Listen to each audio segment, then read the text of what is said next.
बिस्मिल्लाहिर्रहमानिर्रहीम। Welcome to प्रिया का kitchen. तो आज हम बनाएंगे बहुत ही मज़ेदार मटर का पुलाव। ये बहुत ही जल्दी से बन जाने वाली रेसिपी है। तो इस रेसिपी को बनाना स्टार्ट करते हैं। तो इसके लिए मैंने हाफ़ कप ऑयल लिया है, ये हीटअप हो गया है। एक दरमियाने साइज़ का प्याज है चॉप किया हुआ, ये शामिल करेंगे। 1 टेबलस्पून ज़ीरा है, ये शामिल करेंगे। 10 से 12 हमने काली मिर्चें ली हैं, 5 लौंगे ली हैं, 1 बड़ी इलायची ली है और 4 दालचीनी के टुकड़े लिए हैं, ये शामिल करेंगे। और 3 से 4 तेज़ पत्ते हैं, ये शामिल करेंगे। अब हम इन मसालों के साथ प्याज को लाइट गोल्डन ब्राउन करेंगे। फ्लेम हमने मीडियम रखा हुआ है। तो देखिए प्याज हमारी लाइट गोल्डन ब्राउन हो गई है। 2 टेबलस्पून हमने अदरक लहसुन का पेस्ट लिया है, ये शामिल करेंगे। और अदरक लहसुन के साथ हम 2 से 3 मिनट तक इसे भून लेंगे ताकि अदरक लहसुन का कच्चापन ख़त्म हो जाए। 2 मीडियम साइज़ के टमाटर हैं चॉप किए हुए, ये शामिल करेंगे। 3 से 4 अदद हरी मिर्चें हैं चॉप की हुई, ये शामिल करेंगे। 1 टेबलस्पून कुटी हुई मिर्चें हैं, ये शामिल करेंगे। 1 टेबलस्पून पिसी हुई मिर्चें हैं, ये शामिल करेंगे। 2 टेबलस्पून नमक है, ये शामिल करेंगे। 1 टीस्पून पिसा हुआ गरम मसाला है, ये शामिल करेंगे। 1/4 टीस्पून हल्दी है, ये शामिल करेंगे। 1 टेबलस्पून सूखा पुदीना है, ये शामिल करेंगे। आप चाहें तो फ्रेश पुदीना भी यूज़ कर सकती हैं। आधा किलो उबले हुए मटर हैं, ये शामिल करेंगे।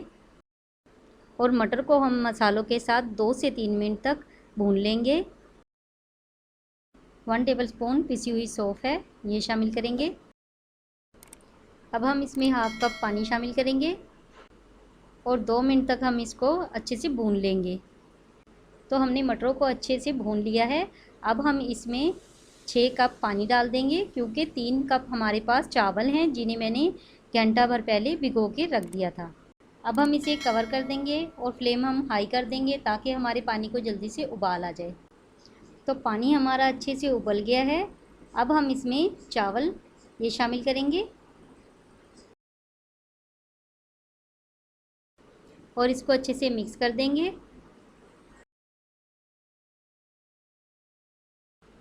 और इसे इसी तरह से पकने देंगे ताकि हमारे चावलों का पानी खुश्क हो जाए। तो देखिए हमारे चावलों का पानी खुश्क हो गया है।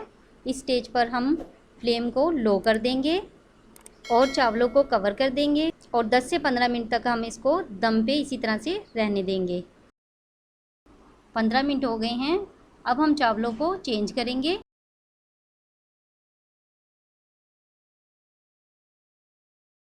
और 5 मिनट के लिए इसे दोबारा से कवर कर देंगे। तो देखिए 5 मिनट हो गए हैं, हमारा मटर का पुलाव बनके तैयार हो गया है। बहुत ही अच्छी सी खुशबू आ रही है, ये बहुत ही टेस्टी बना है। आप इसे ज़रूर ट्राई कीजिएगा। अगर आपको मेरी ये वीडियो अच्छी लगे तो इसे लाइक करें, शेयर करें और मेरे चैनल को सब्सक्राइब करें।